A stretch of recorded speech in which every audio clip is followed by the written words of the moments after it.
Okay, Assalamu alaikum. And today, what I wanted to discuss with you is uh, your AS level exams are approaching. And by the way, this video is only for the current AS students, and a lot of it can also be applied to O level students, those who are in the last year of O level.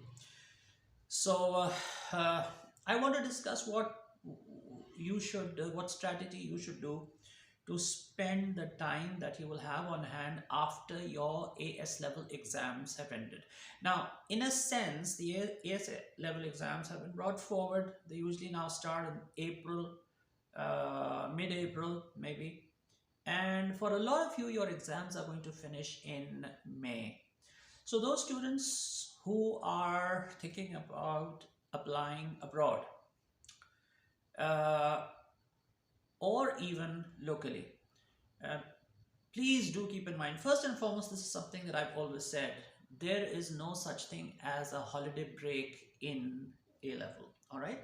If you're a pre-medical student, for example, you should use the time between May or start of June till August when you come back to school productively in order to gather community work experience and experience in volunteering in hospitals to just buttress your credentials.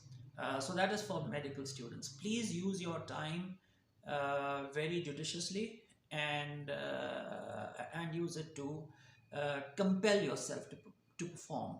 So that is one thing. I won't use the word compel. Impel yourself to perform.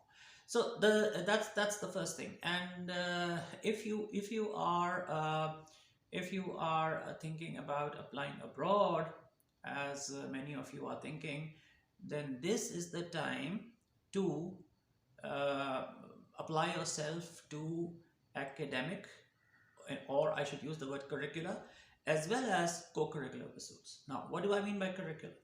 You need to prepare yourself for those students who are going to America. You need to prepare yourselves for the SAT. Now, usually what used to happen is I always used to advise students to take the exam in the early part of October, the SAT test.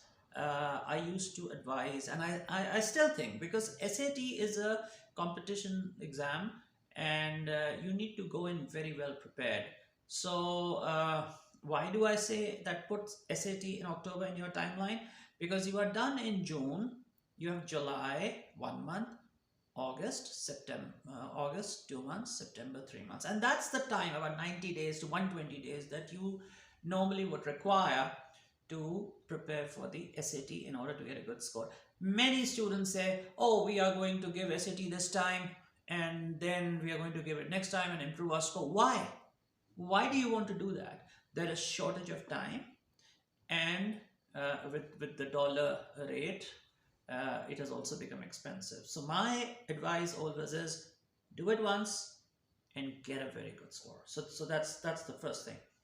But the other thing is that because of the digital SAT, it has become slightly more manageable in terms of doing it in less time. I'm not going to use the word easy for it. It's not easy. It has become possible to do it, to prepare for it in lesser time, and also because you'll be getting free in May, so June, July, and August 26, I believe, is the test. So you have ample time to prepare. So now you have two options. Previously, students used to have only one option. If you think you will be prepared, then get it out of the way in August, because then you will have a score, and that score you can submit with your application, so that we can route your application in October, latest by the 1st of November, so that you are well placed to for your scholarship and for early action and uh, early offers from universities where you want to go. Okay, in a separate video, I am going to discuss the SAT format and how you can study for that. I have myself been a SAT teacher since 1998, so please, I'm in a good position to advise you. I don't teach now, but I'm in a good position to advise you. As I said, you need to use your time very judiciously to build up your curricular, co-curricular credentials so that you are well placed. Now, please keep one thing in mind whenever we say extracurricular or co-curricular, students talk about, oh my God, I should play more, or I should get involved in volunteer work, for example. Please do volunteer work, okay? But please understand, universities are more interested in seeing your long-term commitment to your volunteer work, not one-off things like 40 hours. One disservice that schools have done is they have put in 40 hours as a requirement for community work. Actually, this should not have happened. It's a good thing in a sense, but it should not have happened, because now everyone is coming up with 40 hours and it becomes very difficult for you to stand out.